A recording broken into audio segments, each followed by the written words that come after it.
Assalamualaikum warahmatullahi wabarakatuh. Bismillahirrahmanirrahim. Alhamdulillahirabbil alamin wassalatu wassalamu ala asyrafil anbiya'i wal mursalin wa ala alihi wa sahbihi wa sallim. Rabbi shrah li sadri wa yassir li amri wahlul 'uqdatam min lisani yafqahu qawli. Alhamdulillah, kita teruskan pembelajaran pada hari ini dengan hukum tajwid. Jadi, hukum tajwid yang sepatutnya ada pada pelajaran yang ketiga ialah hukum bacaan ra, waqaf dan juga ibtidah. Jadi, untuk sesi yang ini, Ustazah hanya ajar hukum ra dahulu. Okey, boleh kita mulakan sekarang. Hukum bacaan ra terbahagi kepada dua, iaitu ra tarqiq dan juga ra tafkhim. Okey. Macam mana kita nak tahu ra tarqiq tu dibaca dengan menipiskan bunyi sebutan ra. Manakala untuk tafkhim dibaca dengan menebalkan bunyi sebutan ra. Jadi antara dua tu macam mana kita nak bezakan? Sebutan tipis kita sebut namanya tarqiq tu secara tipis. Tarqiq. Kalau tafhim, kita keraskan dia. Jadi kita tahu kalau tafhim tu tebal, tarqiq tu tipis. Tafhim, tarqiq, macam tu. Okey, ini ialah tanda-tanda yang menunjukkan ra itu termasuk dalam bahagian tafkhim. Okey, kita tengok yang pertama. Okey, yang pertama tandanya ialah apabila hukum ra berbaris fathah, maksudnya atas, dan atau dhammah, iaitu berbaris hadapan. Contohnya ialah pada ayat ni, tengok. Rabbana la tuzi' qulubana. Rabbana, kita tak sebut Rabbana, kita sebut Rabbana. Kita keraskan sebutan huruf ra. Okey, seterusnya wala anfusahum yansurun. Run, kita tak sebut run. Okey.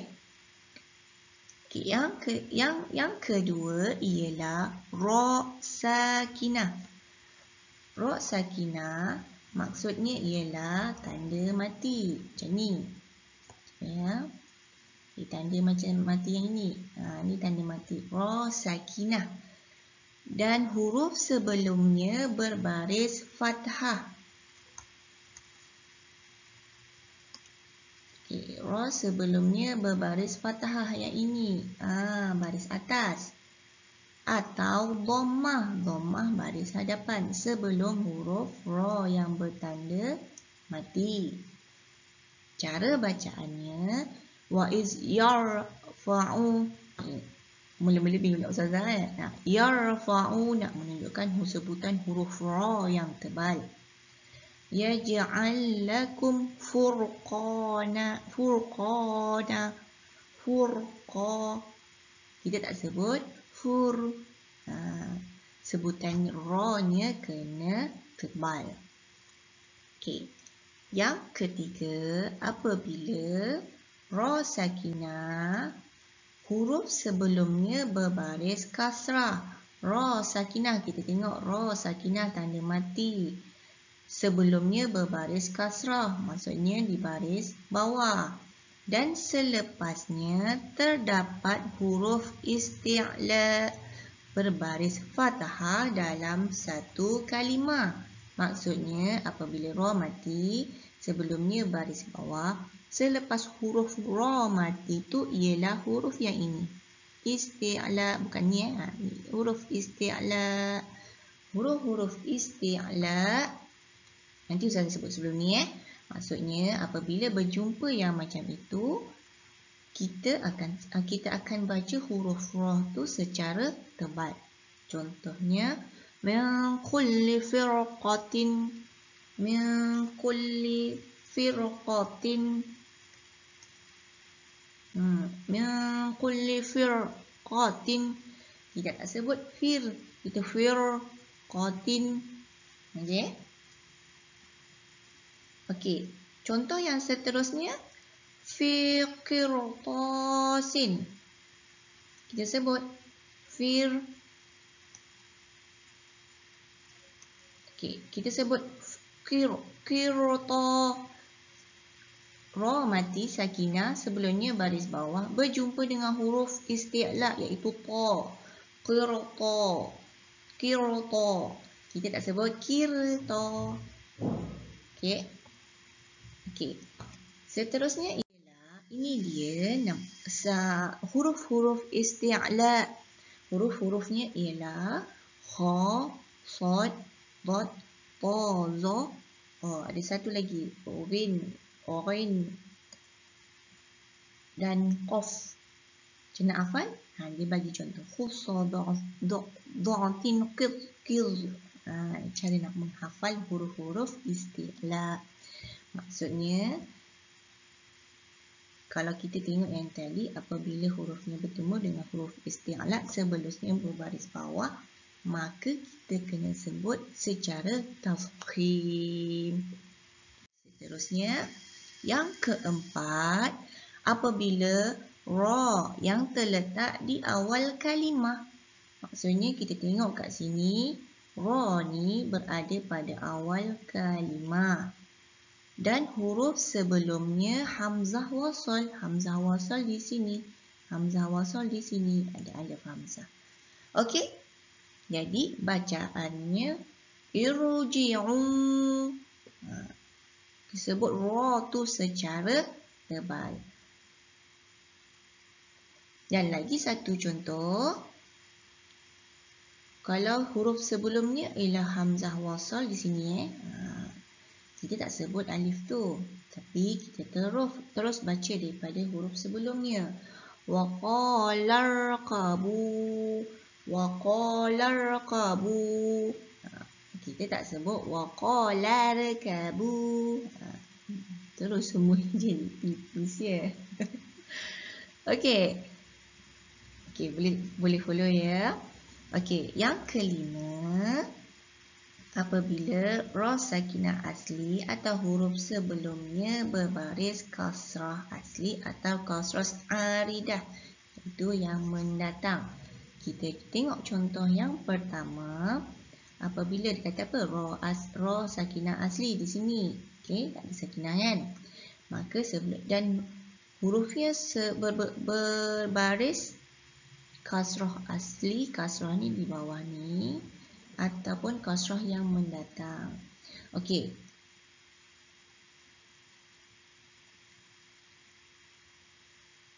Okey.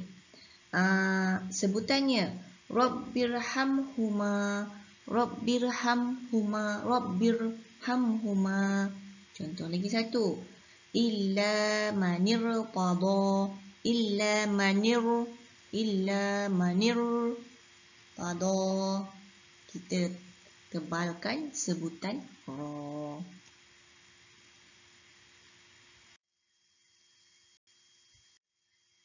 Okey, yang keenam ialah apabila ra itu bertanda sama ada atas, bawah atau depan. Contoh macam ni, dia bertanda. Okey. Dibaca waqaf. Waqaf maksudnya ialah diberhentikan. Okey. Apabila huruf sebelumnya berbaris fathah atau dhamma atau sukun. Maksudnya sebelumnya mesti berbaris atas atau dhamma ni depan ataupun sukun. Maksudnya sebelum ni dimatikan. Huruf belakang ni ada mati. Okey. Kalau ini contohnya inna a'tayna kal kautsar. Kal kautsar. Kita sebut ra tu ditebalkan sebabkan diwaqafkan di situ. Okey, huruf sukun ni dikata kat sini selain huruf ya. Huruf ya, jika sebelum huruf ra ni ada huruf ya, maka kita masuk dalam bacaan yang lagi satu, tarkib tadi tu. Okey, huruf yang sebelumnya alif sakinah atau waw sakinah, alif yang bertanda mati ataupun waw yang bertanda mati. Contohnya ini alif sakinah seperti bertanda mati. Okey, contohnya contoh bacaannya wa ma hum bi kharijina minan nar. Sebut ra-nya tebal. Okay, yang ketiga di sini yang untuk contoh yang keenam, huruf sebelumnya sakinah yang didahului huruf berbaris fathah atau dhammah. Contohnya innaha tarmi bisyararin kal qasr. Sebutnya, cakapnya sebelumnya tanda mati. Ini tanda mati. Dan sebelum huruf bertanda mati berbaris atas nampak fathah ataupun dhammah berbaris hadapan, maka bacaannya pun ditebalkan. Al-qasri, qal-qasr. Sebut hujung je, qasr. Okey, ada 6 semuanya. Okey, seterusnya ini ialah tanda bacaan tarkib. Tarkib. Ada gaya. Okey. Tarkib yang pertama apabila ra berbaris kasrah, maksudnya berbaris bawah. Contohnya seperti ini, berbaris bawah. Kalau tadi apabila berbaris atas atau depan, duduknya di dalam tafkhim. Tapi bila ra tu berbaris bawah, dia duduk dalam tarkib. Okay. Contoh bacaannya wa maghfiratun wa rizqun kita tak sebut waruz. Wariz. Tipis je sebutan ra tu. Okey, ini contoh ra apabila dia berada pada awal kalimah. Contoh apabila ra berada di pertengahan kalimah. Absarihim. Okay. Ini contoh apabila ra tu berada pada akhir kalimah. Al-hijri.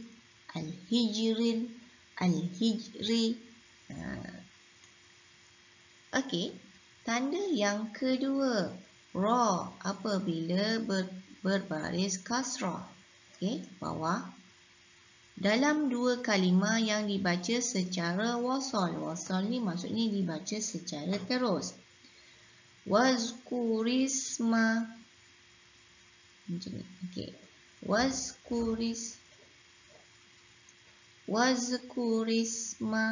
Risma. Ra itu berbaris bawah dan kita maksudnya ni satu kalimah yang lain. Okey, ini wazkuris maksudnya ni satu kalimah, ni satu kalimah. Apabila dua kalimah ra ini daripada satu kalimah yang sebelumnya, maka dibacakan wazkuris. Okey, contoh yang kedua ialah wabashiris.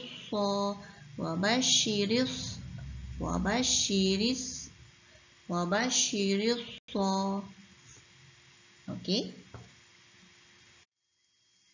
Cara yang ketiga ialah apabila ra sakinah, maksudnya ra mati. Contohnya ra mati. Dan huruf sebelumnya berbaris kasrah. Okay. Dan huruf sebelumnya berbaris kasrah. Kasrah tu maksudnya ni, berbaris bawah. Dalam satu kalimah dan selepasnya tidak terdapat huruf isti'la. Maksudnya selain huruf-huruf yang kita nyatakan tadi, ada 7 perkataan, ada 7 huruf tadi, maka macam ni kan. Okey, ni tanda mati. Ra-nya tanda mati, sebelumnya berbaris bawah. Kita tengok pula selepas ni. Selepas ni,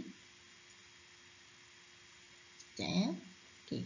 Selepas ni, huruf selain huruf isti'la, iaitu kat sini huruf ya, maka sebutan ra-nya menjadi nipis. Miryatin, miryatin. Kita sebut mir, kan? Miryatin. Okay. Contoh seterusnya, wa aghraqna ala fir'aun, fir'auna, fir. Okey. Tanda yang keempat, apabila ra berbaris, iaitu atas, bawah atau depan, yang dibacakan waqaf, iaitu kita berhentikan apabila huruf sebelumnya berbaris kasrah.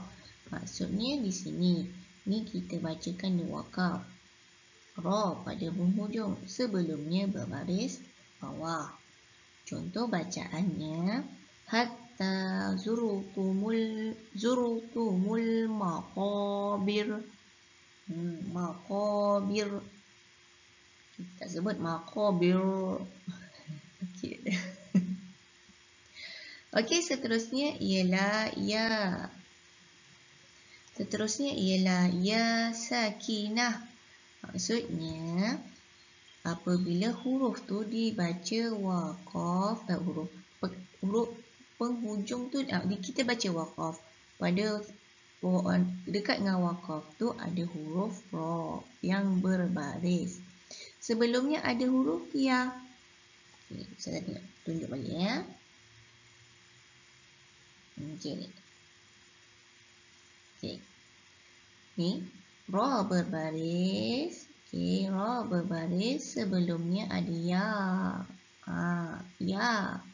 Sukun. Ya sakinah. Ya bertanda mati. Maka kita baca dia nipis. Qadir. Okey. Yang ketiga, huruf yang sakinah didahului huruf berbaris kasrah. Maksudnya huruf yang sakinah tadi kita wakafkan. Jumpa ra berbaris. Sebelumnya ada tanda mati. Huruf yang bertanda mati. Kata huruf yang sakinah didahului oleh tanda kasrah bawah. Di sini. Maka kita sebut ra tu sebagai sebutan yang nipis. Contoh bacaannya, majitum bihissih. Hampir tak dengar ya. Okey. Seterusnya kita pergi ke tanda yang kelima.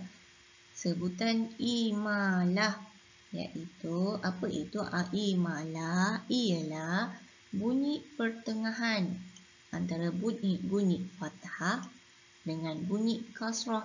Maksudnya tak juga dibaca atas huruf berbaris atas, dan juga tidak dibacakan tanda berbaris bawah. Okey. Ra imalah ni, ra yang dibaca imalah ni hanya terdapat pada satu tempat sahaja di dalam Al-Quran. Ini sahaja yang ada tanda diamond ni.